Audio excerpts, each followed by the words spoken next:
David എൻഹോവർ. ഇദ്ദേഹം അമേരിക്കയുടെ president ആയിരുന്നു, 34ാമത്തെ പ്രസിഡന്റ് ആയിരുന്നു. വേൾഡ് വാർ സെക്കൻഡിന്റെ സമയത്ത് ഇദ്ദേഹമായിരുന്നു ലീഡ് ചെയ്തത്. അദ്ദേഹത്തിൻ്റെ ഒരു ചെറിയൊരു കോൺസെപ്റ്റാണ് ഇത്, എൻഹോവർ മെട്രിക്സ് എന്ന് പറയുന്ന കോൺസെപ്റ്റ്. ടൈം മാനേജ്മെന്റുമായിട്ട് ബന്ധപ്പെട്ടതാണ്.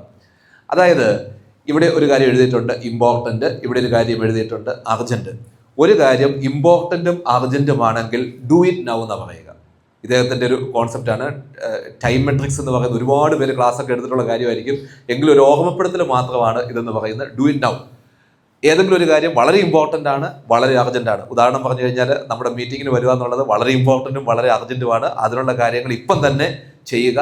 കാര്യങ്ങൾ അടുത്ത ആഴ്ച കൃത്യമായിട്ട് വരുന്നതിന് വേണ്ടിയിട്ടുള്ള കാര്യം ഇപ്പം തന്നെ ചെയ്യുക. Do it now. ഇപ്പോഴേ തുടങ്ങി വെച്ച് കഴിഞ്ഞാൽ കാര്യങ്ങളൊക്കെ ഭംഗിയായിട്ട് നടന്നോളും. ഇനി അതിനെ മറ്റൊരു രീതിയിൽ എക്സ്പ്ലെയിൻ ചെയ്യുകയാണെങ്കിൽ, നമുക്കൊരു പ്രധാനപ്പെട്ട കാര്യം ഇപ്പം തന്നെ ചെയ്യണം. അങ്ങനെ ചെയ്യേണ്ട സമയത്ത് അത് നമുക്ക് മാറ്റിവെക്കാൻ പറ്റത്തില്ല, ഇപ്പം തന്നെ അത് ചെയ്യണം. മറ്റൊന്ന്, ചില കാര്യങ്ങൾ ഇമ്പോർട്ടൻ്റ് ആണ് പക്ഷേ നോട്ട് അർജൻ്റ് ആണ്. അങ്ങനെയാണെങ്കിൽ ഡിസൈഡ് ചെയ്യുക എപ്പം ചെയ്യണമെന്നുള്ളത്. ഞാൻ ഇതിൻ്റെ ഒരു ഉദാഹരണം പറയുകയാണെങ്കിൽ, കുട്ടികളുമായിട്ട് ബന്ധപ്പെട്ട ചെറിയൊരു ഉദാഹരണം പറയാം. ഒരു കൊച്ചിന് നാളെ കഴിഞ്ഞ് പരീക്ഷയാണെന്ന് വിചാരിക്കുക.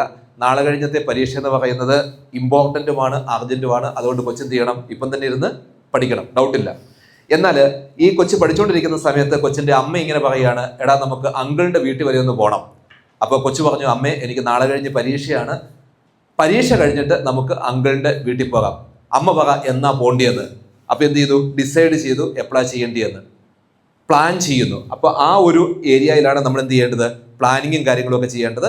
നമുക്കൊരു നിശ്ചിത സമയവും കാര്യങ്ങളും ഒക്കെ നിശ്ചയിക്കാം.